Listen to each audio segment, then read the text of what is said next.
Suamiku tak sepenuhnya mencintaiku. Dia cuman menginginkan tubuhku. Dia dingin seperti es. Aku kadang merasa tidak begitu penting baginya.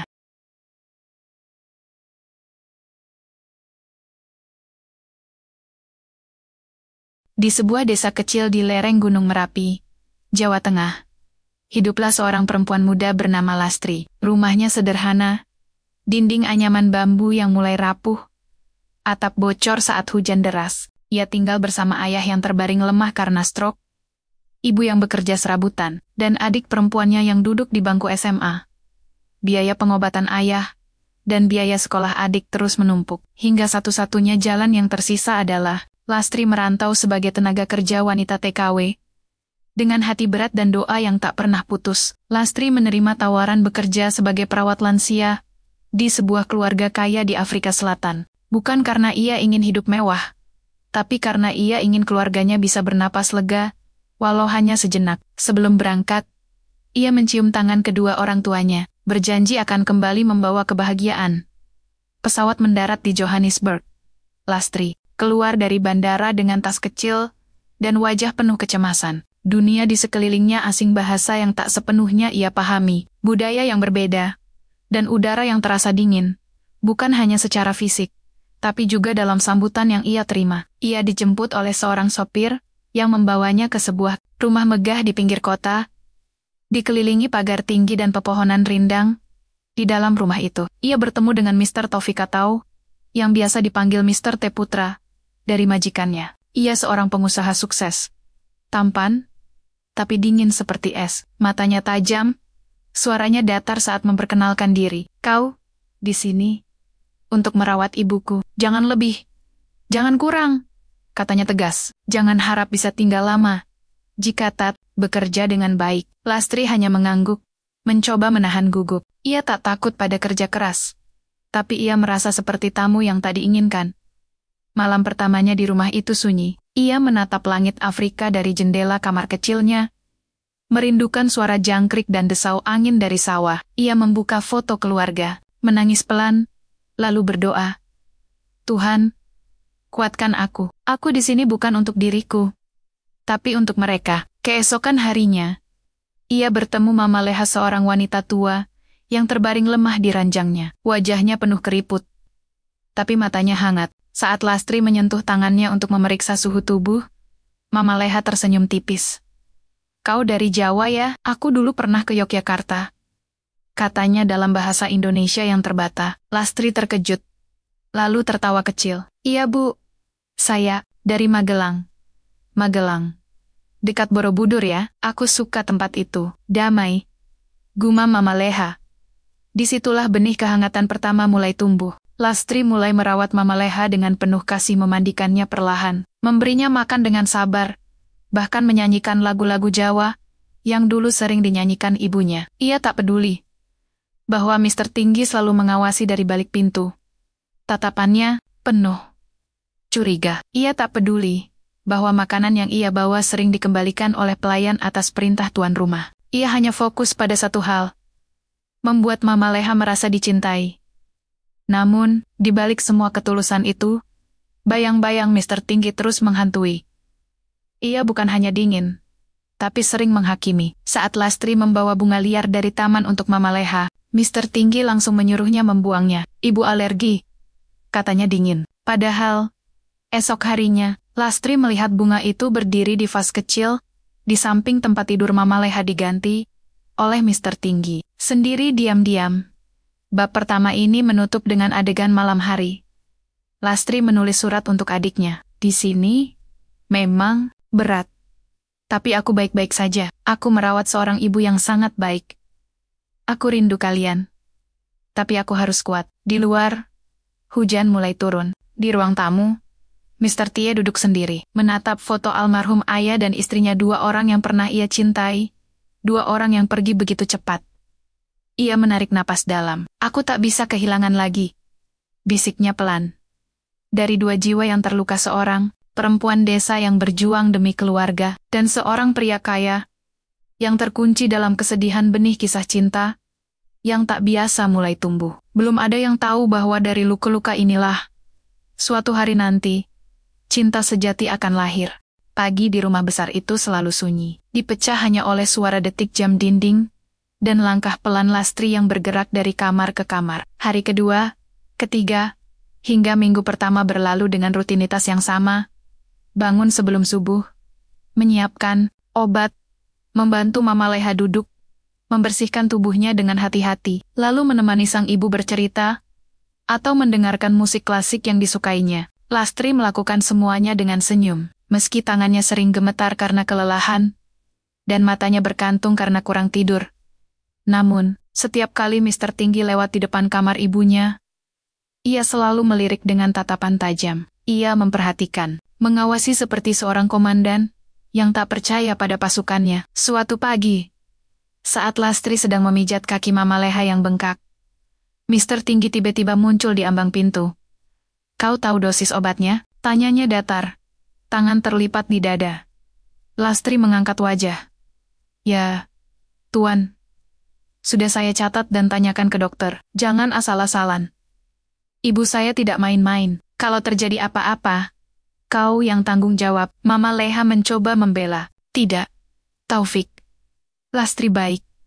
Dia sangat sabar." "Baik tidak cukup, Bu," potong Mr. Tinggi dingin. "Kesalahan kecil bisa berakibat fatal." Ia berbalik pergi tanpa menoleh. Lastri menahan napas. Hatinya teriris. Tapi ia tak membalas. Ia hanya melanjutkan pijatannya, sambil berbisik pelan, "Saya mengerti, Tuan. Saya akan lebih berhati-hati." Namun, semakin hari, Lastri menyadari bahwa kebencian Mr. Tinggi bukan hanya soal pekerjaan. Ia seolah membenci kehadirannya secara pribadi. Saat ia mencoba menyapa pelayan lain, Mr. Tinggi langsung memperingatkan mereka untuk tidak terlalu akrab dengan pembantu. Saat ia memakai kebaya sederhana untuk hari besar Islam, ia melihat Mr. Tinggi menatapnya lama dari jauh, lalu berbalik dengan ekspresi aneh, bukan marah, bukan senang, tapi campuran yang sulit dijelaskan. Di tengah semua tekanan itu, satu-satunya pelarian Lastri adalah waktu bersama Mama Leha. Perempuan tua itu perlahan membuka hati. Ia bercerita tentang masa mudanya, tentang suaminya yang meninggal karena kecelakaan, tentang putranya yang dulu ramah, tapi berubah dingin setelah istri pertama Mr. T meninggal karena kanker. Ia kehilangan 2 orang sekaligus. Lastri, istrinya hamil saat meninggal. Taufik tidak pernah sembuh dari itu, bisik Mama Leha. Air matanya mengalir. Lastri terdiam. Ia baru tahu, selama ini ia mengira Mr. Tinggi hanya sombong dan kejam, tapi ternyata di balik sikapnya yang keras, ada luka yang sangat dalam. Suatu malam, saat hujan deras menggema di atap, Lastri terbangun karena mendengar suara tangisan dari kamar Mama Leha. Ia bergegas masuk dan menemukan sang ibu menangis, sambil memegang foto keluarganya. "Saya ingin melihat Taufik bahagia lagi," isak Mama Leha. Tapi ia menutup hatinya. Saya takut tidak sempat melihatnya tersenyum tulus sebelum saya pergi." Lastri duduk di sampingnya, memeluk perempuan tua itu. "Saya yakin, Bu, hati Tuan Taufik masih ada, hanya butuh seseorang yang sabar untuk mengetuknya." Keesokan harinya, Lastri mulai melakukan hal-hal kecil yang tidak diminta. Ia menyiapkan teh favorit, Mr. Teh hitam, dengan lemon dan meletakkannya di meja kerjanya. Tanpa berkata apa-apa, ia membersihkan sudut ruang baca yang jarang disentuh. Tempat terdapat foto keluarga lama yang berdebu. Ia tidak menyentuh foto itu, hanya membersihkan sekelilingnya, seolah menghormati kenangan yang sakit. Beberapa hari kemudian, Lastri terkejut melihat foto itu kini dipindahkan ke meja samping ranjang Mama Leha, dibersihkan, diganti bingkai. Dan suatu pagi, saat ia masuk ke dapur, ia menemukan teh yang sama, teh hitam, dengan lemon sudah disiapkan untuknya. Tidak ada catatan, tidak ada kata-kata, tapi gelasnya hangat, dan tehnya diseduh dengan sempurna. Lastri menatap teh itu lama. Di matanya ada setitik harapan yang mulai menyala. Namun, saat ia keluar dari dapur, ia melihat Mr. Tinggi berdiri di ujung koridor, menatapnya sejenak sebelum berbalik cepat, seolah tak ingin ketahuan.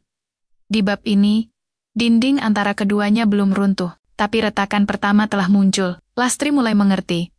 Mr. Tinggi bukan orang jahat, ia hanya orang yang terluka, yang takut untuk merasa lagi. Dan Lastri, dengan ketulusan yang tak pernah ia pamerkan, perlahan mulai mencairkan es yang membeku. Selama bertahan-tahan, tapi ia belum tahu bahwa cinta yang tumbuh dari luka tak pernah datang dengan mudah. Ia harus melewati pengkhianatan harapan, pengorbanan, dan pengakuan yang menyakitkan.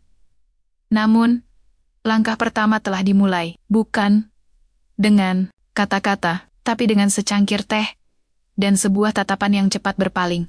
Minggu kedua Lastri di rumah keluarga Tinggi berjalan dengan ritme yang mulai berubah. Meski Mr. Tinggi masih jarang bicara, dan sikapnya tetap kaku, ada hal-hal kecil yang tak bisa diabaikan tanda bahwa ia mulai memperhatikan. Ia tak lagi memanggil Lastri dengan nada sinis. Ia tak lagi memeriksa obat Mama Leha setiap hari, seolah tak percaya. Bahkan, suatu pagi, Lastri mendapati sepatu kerjanya yang basah, karena hujan semalam telah dikeringkan, dan diletakkan rapi di depan kamarnya bukan oleh pelayan, melainkan oleh tangan Mr. Tinggi sendiri, yang ketahuan oleh Rina, pembantu muda yang ramah.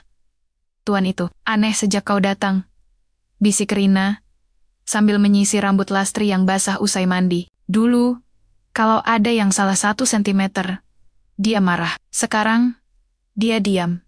Tapi matanya selalu mencarimu." Lastri hanya tersenyum kecil. Hati berdebar. Ia tak ingin berharap terlalu banyak, tapi sulit menyangkal perasaan hangat yang mulai tumbuh bukan hanya karena perhatian itu, tapi karena ia merasa dilihat, bukan sebagai pekerja, bukan sebagai aset rumah tangga, tapi sebagai manusia. Namun, ujian terbesar datang di hari ke-17. Malam itu, hujan lebat disertai petir mengguncang kota. Listrik padam.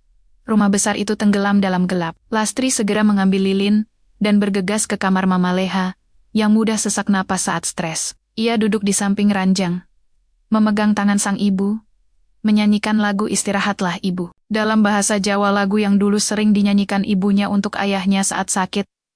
Di tengah keheningan, pintu perlahan terbuka. Mr. Tinggi berdiri di ambang, membawa senter. Ia tak masuk, hanya menatap adegan di depannya. Lastri yang basah keringat karena panas, duduk bersimpuh, menyanyi dengan suara serak tapi penuh kasih, sementara Mama Leha tertidur pulas. Wajahnya tenang, untuk pertama kalinya dalam berbulan-bulan. Mr. Tinggi tidak bicara, ia hanya berdiri di sana selama 5 menit, lalu pergi tanpa suara. Esok paginya, Lastri kaget melihat satu set peralatan medis baru, telah tiba mesin oksigen portabel, monitor detak jantung, dan generator listrik kecil. "Dari Tuan Taufik," kata sopir. Untuk antisipasi darurat, Lastri terdiam.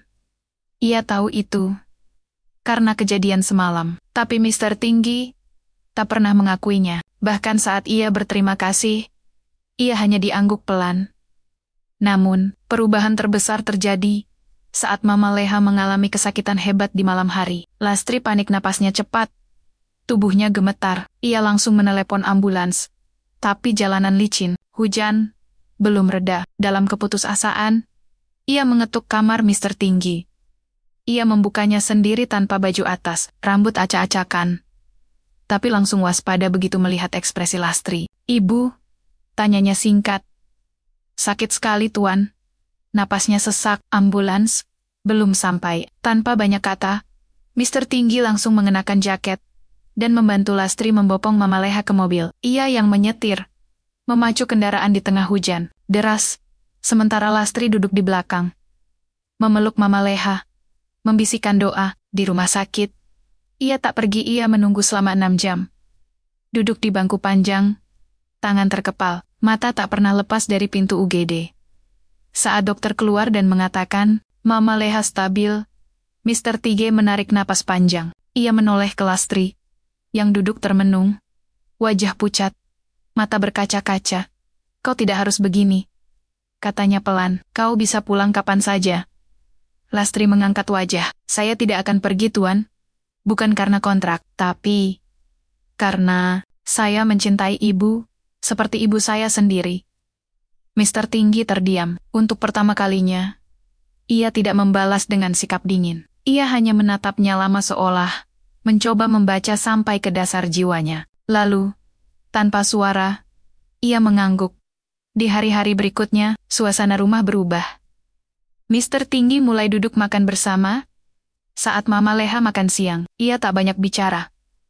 Tapi ia mendengarkan Lastri bercerita tentang desanya, tentang adiknya yang ingin jadi guru, tentang ayahnya yang dulu petani. Ia bahkan bertanya, "Apa yang paling kau rindukan dari rumah?" "Suara jangkrik di malam hari," jawab Lastri, "dan bau tanah setelah hujan." Beberapa hari kemudian, Lastri terkejut melihat taman belakang rumah yang dulunya kering dan gersang tiba-tiba ditanami rumput hijau dan bunga-bunga kecil. Ia bertanya pada tukang kebun. "Itu permintaan Tuan Taufik," katanya. "Ingin suasana seperti desa." Lastri menatap taman itu. Hati berdesir. Ia tahu itu untuknya, tapi ia tak pernah menyebutnya. Namun, Mama Leha mulai merasa ada sesuatu yang lebih dari sekadar rasa hormat di antara mereka. Suatu siang, saat Mister Tinggi keluar, ia memegang tangan Lastri. "Kau tahu, anakku dulu suka sekali tertawa, tapi setelah istrinya pergi, dia berubah. Aku pikir hatinya mati, tapi sejak kau datang, aku lihat matanya hidup lagi. Dia tidak marah kalau aku menyebut namamu. Bahkan, aku dengar dia memanggilmu Lastri, tanpa embel-embel pembantu." Lastri menunduk. Pipinya memerah. "Tolong, jangan biarkan dia kembali menutup diri. Aku tidak tahu berapa lama aku masih di sini, tapi aku ingin melihat anakku bahagia. Sekali saja."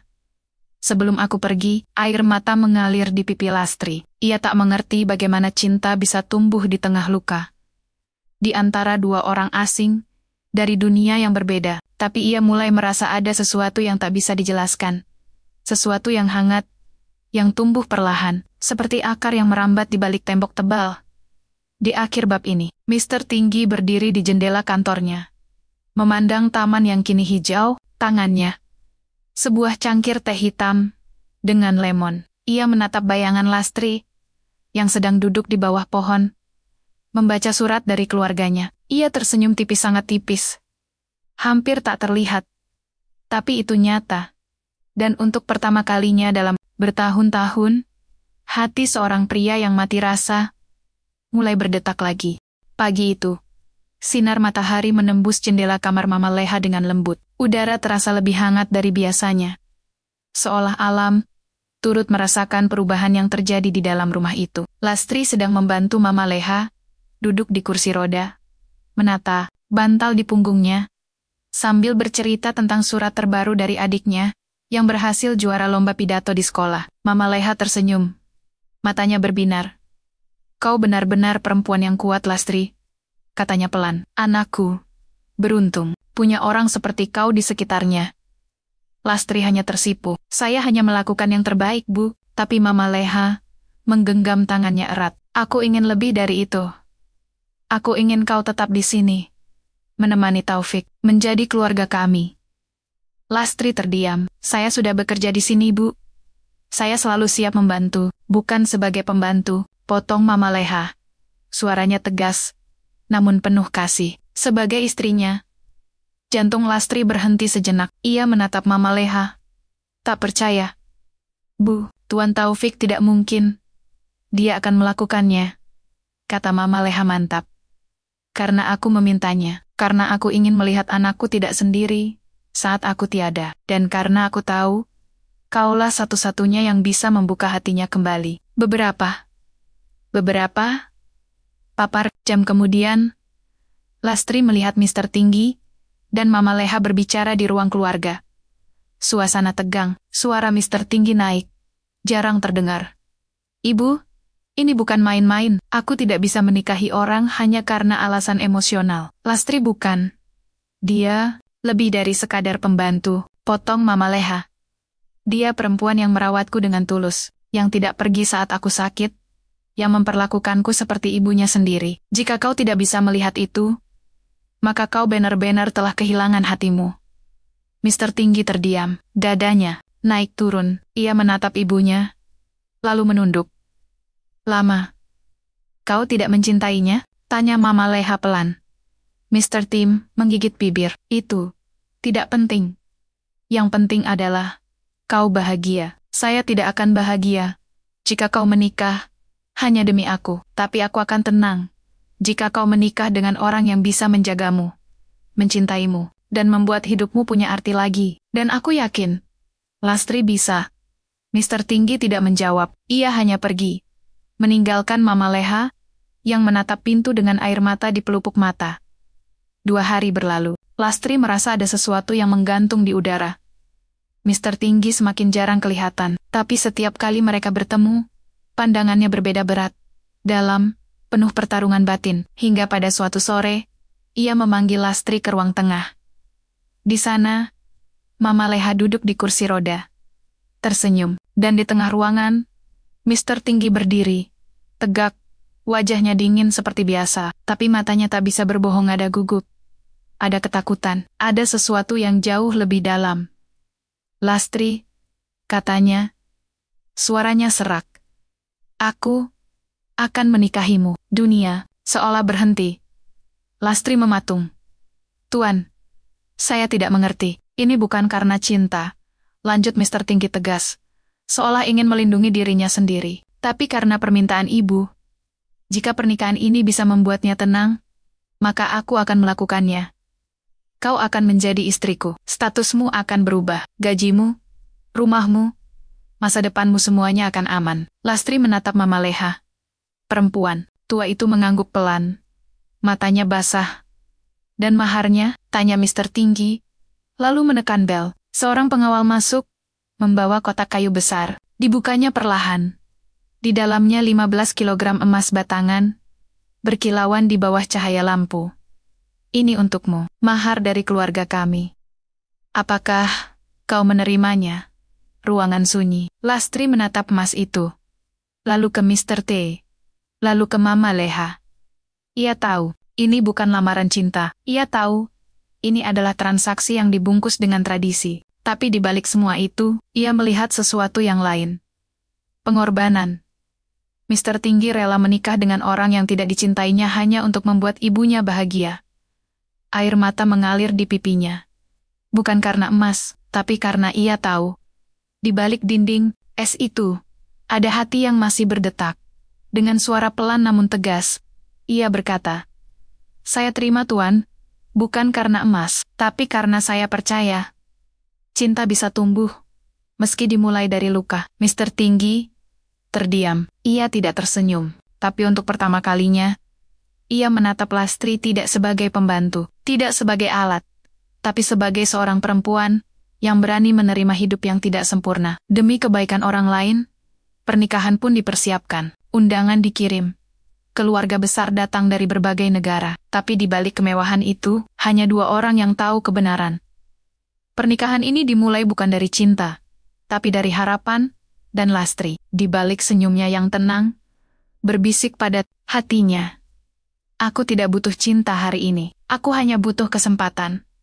Karena cinta yang tumbuh dari ketulusan, pasti akan datang. Bab ini ditutup dengan adegan malam hari.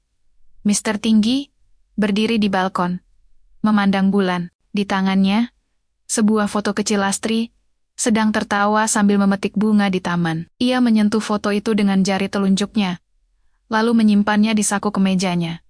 Dekat jantung, di kamar sebelah. Lastri menulis di buku hariannya. Hari ini, aku menikah dengan seorang pria yang tidak mencintaiku. Tapi aku percaya, suatu hari nanti, ia akan melihatku. Dan saat itu, terjadi, aku akan siap. Malam pernikahan tiba dengan kemewahan yang memukau. Taman rumah keluarga Tinggi, dihias dengan lentera-lentera emas, bunga mawar putih dan merah, disusun membentuk jalan setapak menuju pelaminan, dan musik klasik Afrika bergema lembut di udara. Tamu-tamu penting dari berbagai negara, hadir duta besar, pengusaha, kerabat jauh semua menyaksikan pernikahan antara Mr. Taufik, pewaris bisnis besar, dan seorang perempuan desa dari Jawa Tengah, yang tak pernah mereka dengar namanya sebelumnya. Lastri tampil memukau dalam kebaya tradisional Jawa berwarna marun, dengan selendang batik halus yang dikirim khusus dari kampung halamannya. Rambutnya dijepit dengan tusuk konde pemberian Mama Leha. Wajahnya berseri, tapi di balik senyum itu, ada getar, ketakutan. Ia tahu, ini bukan pernikahan cinta, tapi ia juga tahu ini adalah jalan yang ia pilih, bukan untuk emas, bukan untuk kemewahan, tapi untuk membuktikan bahwa ketulusan bisa mengubah hati. Upacara berjalan lancar. Ijab kabul dilangsungkan dengan hikmat. Saat Mr. Tinggi mengucapkan sah, suaranya datar. Tanpa ekspresi, ia tidak memegang tangan Lastri. Ia tidak menatap matanya. Ia hanya menyerahkan cincin itu dengan gerakan kaku, lalu berbalik. Setelah resepsi usai, para tamu pergi. Mama Leha dibawa ke kamarnya. Tertidur dengan senyum puas di wajahnya. Rumah yang ramai menjadi sunyi. Lastri duduk sendiri di kamar pengantin, kamar terbesar di rumah itu, dengan tempat tidur besar, tirai sutra, dan bau parfum mahal yang asing. Baginya, ia menunggu. Pukul 2 dini hari, pintu pelan-pelan terbuka. Mr. Tinggi masuk. Ia masih memakai jas, tapi tanpa dasi. Wajahnya letih, matanya kelam. Ia menatap Lastri yang duduk di tepi ranjang. Masih berkebaya, belum melepas hiasan rambut. "Kau belum tidur?" tanyanya. Suaranya rendah. Lastri menggeleng pelan. "Saya menunggu Tuan." Mr. Tinggi mendesah. Ia melepas jasnya, meletakkannya di kursi, lalu berdiri di tengah kamar, memandangnya dengan tatapan yang sulit diartikan. "Kita harus bicara," katanya akhirnya. Sebelum malam ini berlanjut, jantung Lastri berdebar kencang. Ia menunggu kata-kata manis, pengakuan, atau setidaknya senyum. Tapi yang keluar dari mulut Mr. Tinggi menghancurkan semua harapan yang tersisa. "Pernikahan ini bukan karena cinta," ujarnya tegas, tanpa ampun. "Aku menikahimu karena permintaan ibu. Aku tahu kau baik. Aku tahu kau tulus. Tapi aku tidak mencintaimu, dan jangan pernah berharap aku akan mencintaimu." Lastri membeku. Udara di kamar tiba-tiba terasa sesak. "Aku melakukan ini agar ibu bisa tenang sebelum pergi, agar ia bisa melihat anaknya menikah lagi, memiliki keluarga. Itu saja, tidak lebih." Ia menatapnya lurus. "Jangan jadikan ini sebagai harapan. Jangan berpikir kau bisa mengubahku. Aku tidak akan jatuh cinta, dan aku tidak ingin kau terluka karena menunggu sesuatu yang tidak akan pernah terjadi." Air mata menggenang di mata Lastri, tapi ia menahannya. Ia menatap Mr. Tinggi, bukan dengan kemarahan, tapi dengan rasa sakit yang dalam. "Jadi, saya hanya alat," bisiknya pelan. "Hanya sandiwara untuk membuat ibu bahagia?" Mr. Tinggi tidak menjawab. Ia hanya menatap lantai. "Kalau begitu, mengapa 15 kilogram emas?" Tanya Lastri. Suaranya mulai gemetar. "Mengapa tidak cukup menikah diam-diam? Mengapa semua kemewahan ini? Mengapa Anda membiarkan saya merasa bahwa mungkin suatu hari Anda bisa melihat saya?"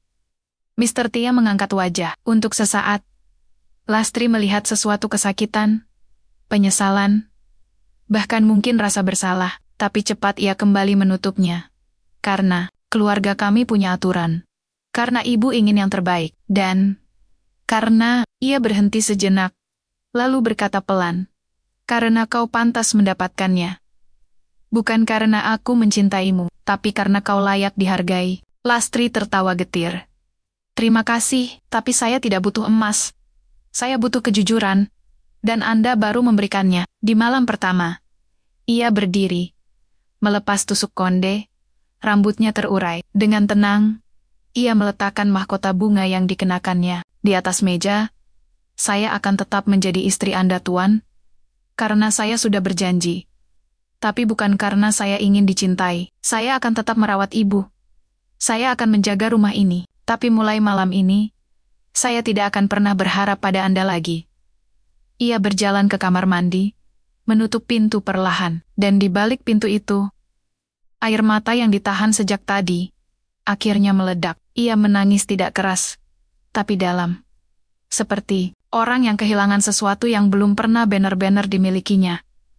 Di luar, Mr. Tai masih berdiri. Dadanya naik turun. Ia menatap pintu kamar mandi. Tangan terkepal erat. Ia ingin membuka pintu. Ia ingin berkata, "Tunggu. Aku bohong. Aku takut. Aku takut padamu. Karena kau membuatku merasa lagi." Tapi ia tidak bisa. Luka masa lalunya terlalu dalam kenangan istrinya yang meninggal di usia muda, bayi mereka yang tak sempat lahir, janji yang terputus, cinta yang hancur. Ia tidak sanggup mengulanginya. Akhirnya, ia hanya meletakkan jaketnya di kursi dan tidur di sofa panjang di sudut kamar jauh dari ranjang, jauh dari istrinya.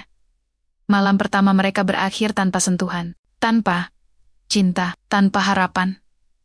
Tapi di balik kehancuran itu, benih baru mulai tumbuh bukan dari kata-kata, tapi dari keheningan. Lastri yang tetap tinggal meski dihancurkan.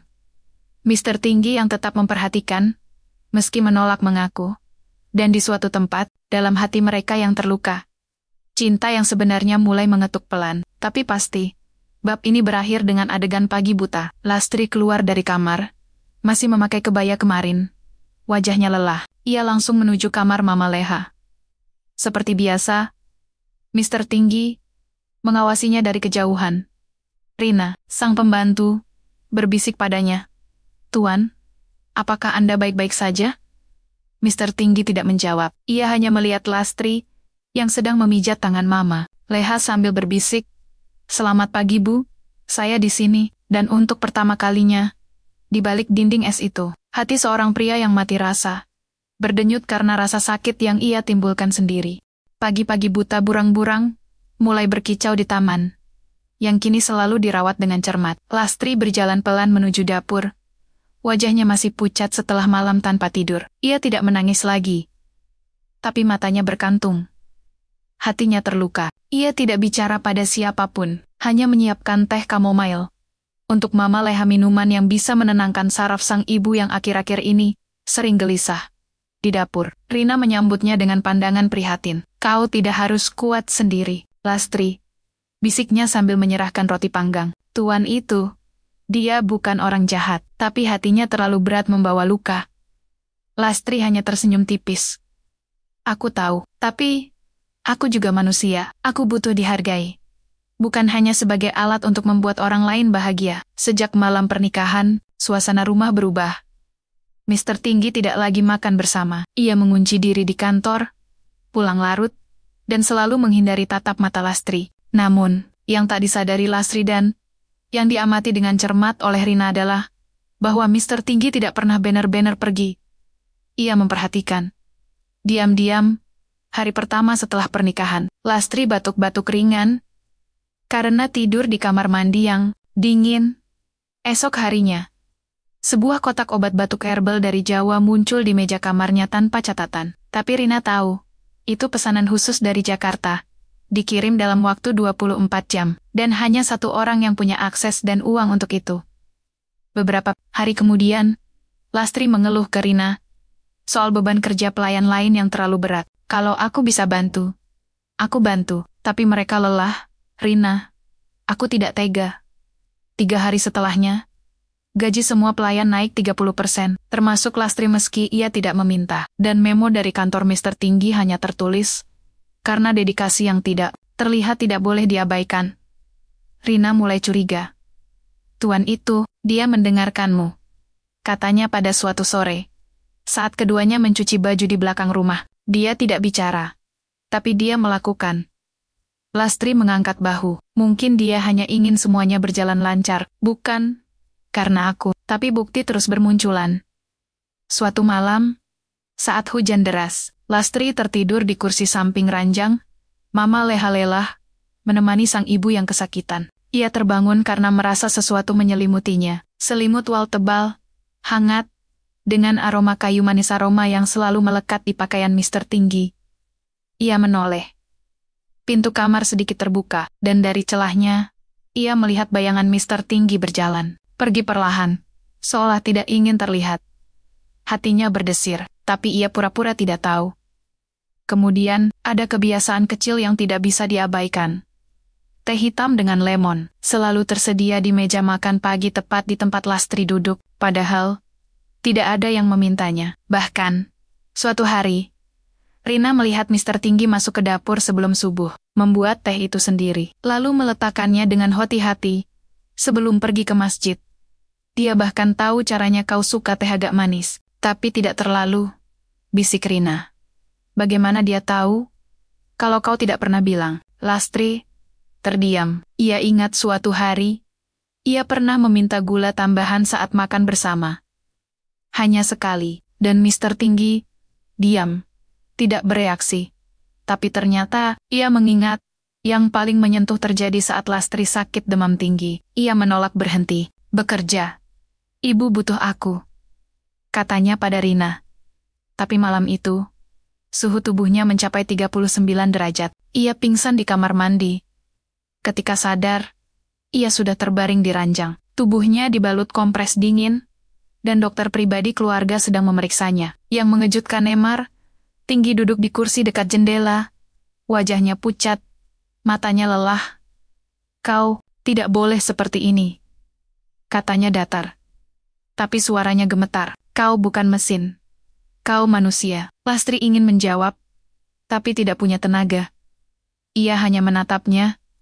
Kalau kau sakit, siapa yang akan merawat ibu? Lanjutnya, seolah mencari alasan.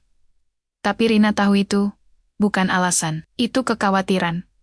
Selama 3 hari, Lastri dirawat di kamar, dan setiap pagi, ia menemukan satu hal baru.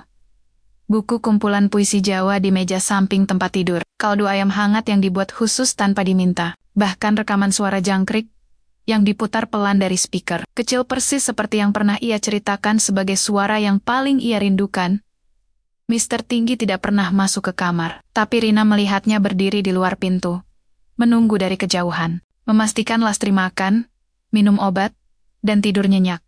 Di hari keempat, Lastri bangun lebih awal. Ia berjalan pelan ke taman, ingin merasakan angin pagi. Di sana, ia melihat sesuatu yang membuat dadanya sesak.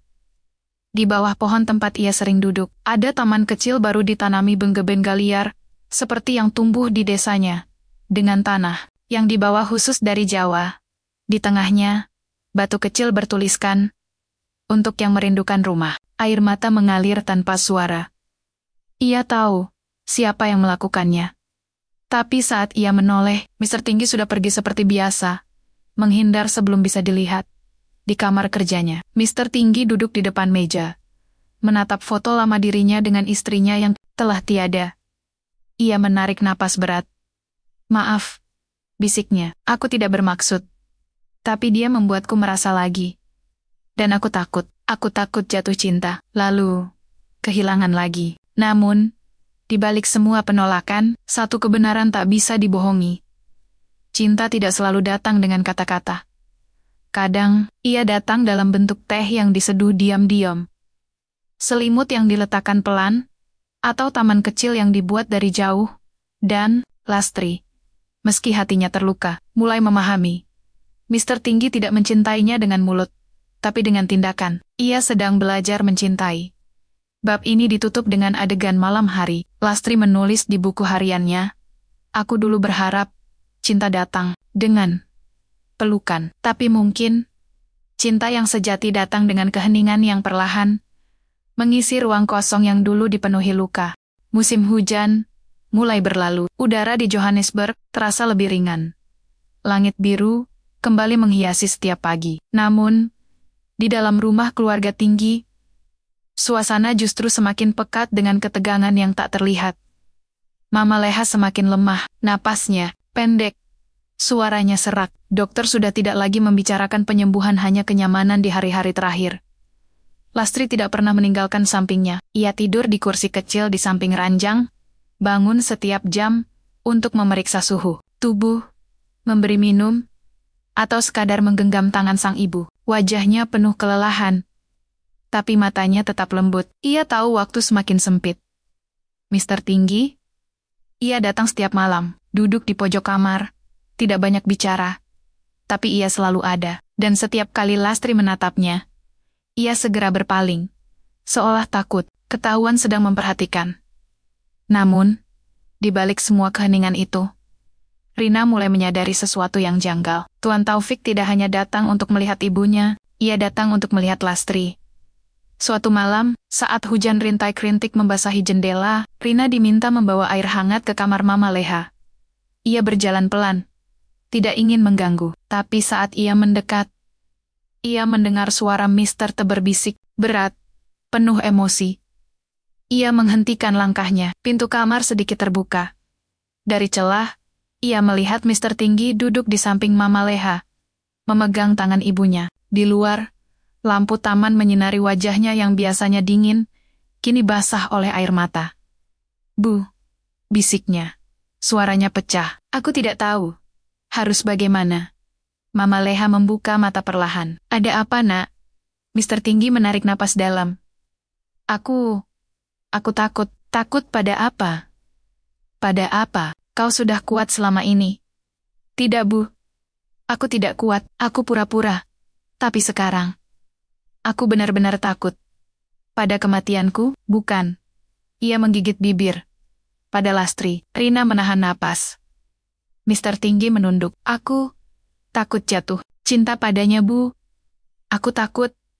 Aku mulai merasa lagi. Setiap kali ia tersenyum, aku merasa hidup. Setiap kali ia menangis, aku ingin memeluknya. Setiap kali ia pergi, ruangan ini terasa mati. Air mata mengalir di pipinya.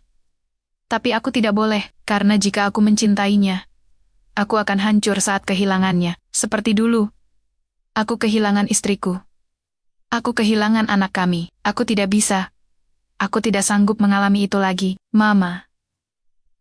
Leha tersenyum lemah.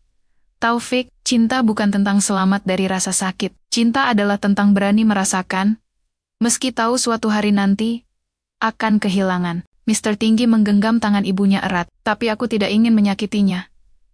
Aku sudah bilang padanya, aku tidak mencintainya. Tapi sekarang, aku tidak yakin lagi. Aku bahkan tidak tahu kapan mulainya. Mungkin saat ia menangis di dapur karena rindu keluarga. Mungkin saat ia membawakan teh untukku tanpa diminta.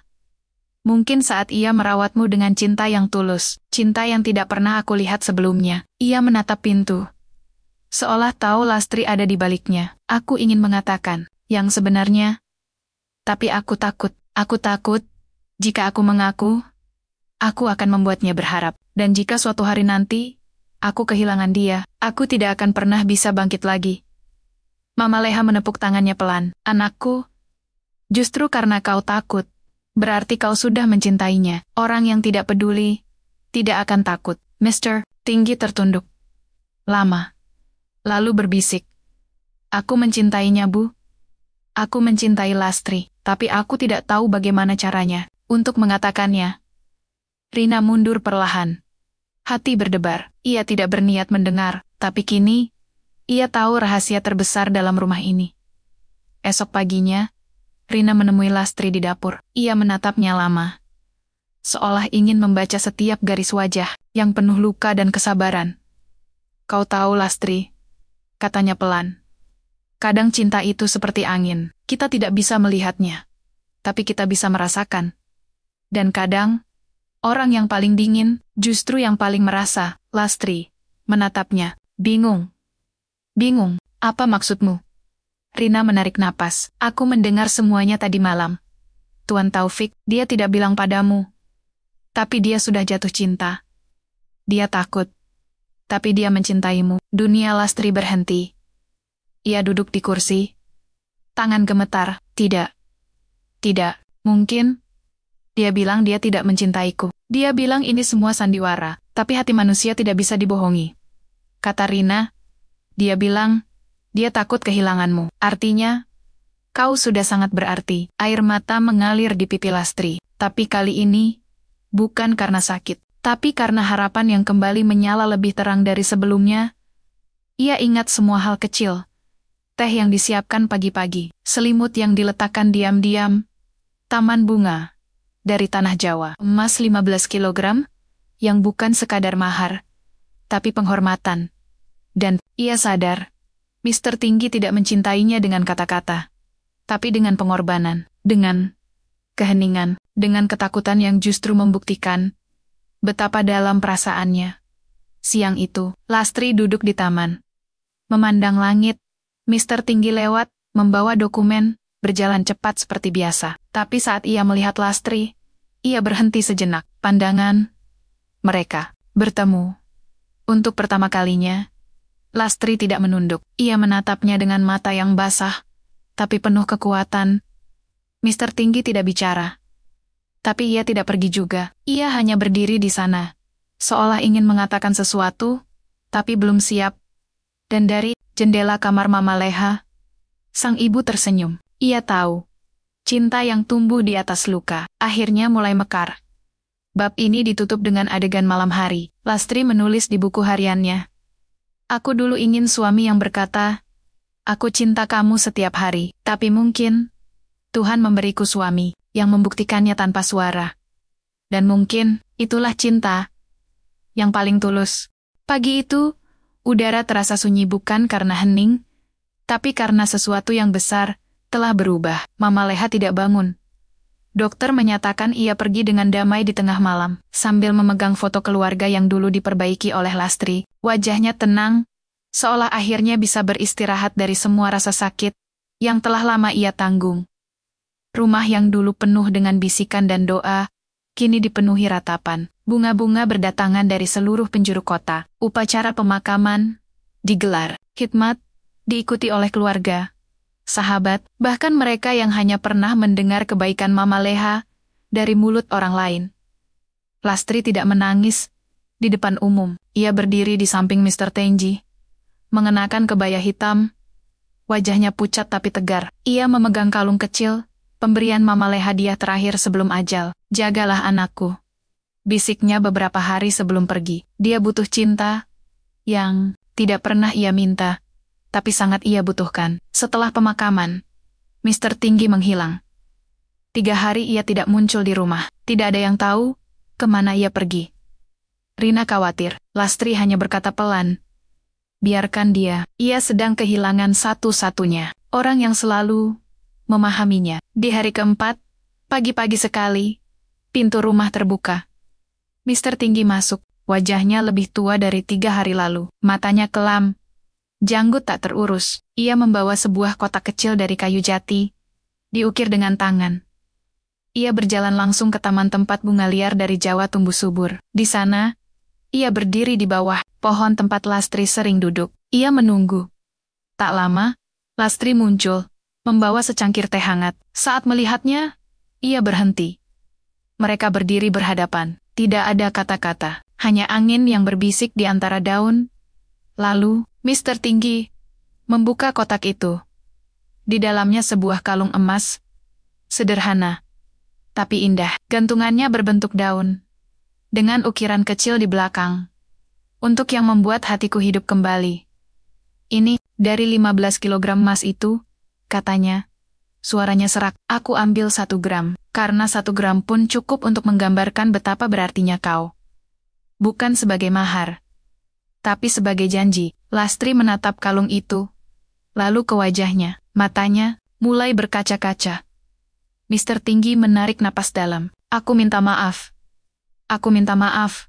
Karena sudah menyakitimu, karena sudah membuatmu merasa seperti sandiwara, karena tidak berani mengakui perasaanku sejak awal. Ia menunduk. Aku takut jatuh cinta, takut kehilangan, takut tidak bisa bertahan lagi, tapi aku menyadari sesuatu. Aku sudah jatuh cinta padamu sejak lama, dan kehilanganmu bahkan, hanya bayangan kehilanganmu lebih menyakitkan daripada tidak pernah mencintaimu sama sekali. Air mata mengalir di pipinya. Aku mencintaimu, Lastri, bukan karena kau merawat ibu, tapi karena kau orang pertama yang membuatku merasa layak dicintai lagi. Karena kau sabar, karena kau tulus, karena kau tetap tinggal, meski aku memperlakukanmu dengan dingin. Lastri tidak bisa menahan tangisnya lagi. Ia melangkah maju perlahan, lalu memeluknya. Mr. T membeku sejenak, lama. Lalu, perlahan, ia membalas pelukan itu erat, seolah takut ia akan menghilang. Di bawah pohon tempat cinta, tumbuh diam-diam, 2 jiwa yang terluka akhirnya saling menemukan. Beberapa minggu kemudian, rumah itu kembali hidup, tidak dengan kemewahan semata, tapi dengan tawa. Mr. Tinggi mulai makan bersama. Ia belajar memasak teh untuk Lastri. Ia bahkan meminta Rina mengajarkannya membuat gudeg sederhana makanan kesukaan Lastri yang pernah ia sebut sekali bertahun lalu. Suatu malam, Lastri duduk di teras, menulis surat untuk adiknya. Kakak tidak kembali dengan uang banyak, Tapi kakak kembali dengan cinta yang dulu kukira tidak akan pernah kudapatkan. Cinta yang tidak lahir dari kemudahan, tapi dari luka, kesabaran, dan keberanian untuk tetap percaya. Mister Tinggi duduk di sampingnya, menyerahkan secangkir teh. "Kapan kau ingin pulang ke desa?" tanyanya. "Kenapa?" "Karena aku ingin bertemu keluargamu, ingin melihat tempat di mana hatimu berasal." Lastri tersenyum. Ia menyandarkan kepalanya di bahu suaminya. Di atas luka, cinta tumbuh. Bukan dengan gemuruh, tapi dengan pelan. Bukan dengan kata, tapi dengan tindakan. Bukan dengan kesempurnaan, tapi dengan ketulusan. Dan di akhir cerita, dua orang yang dulu terasing oleh dunia, akhirnya menemukan satu hal yang paling mereka butuhkan. Rumah bukan tempat, tapi seseorang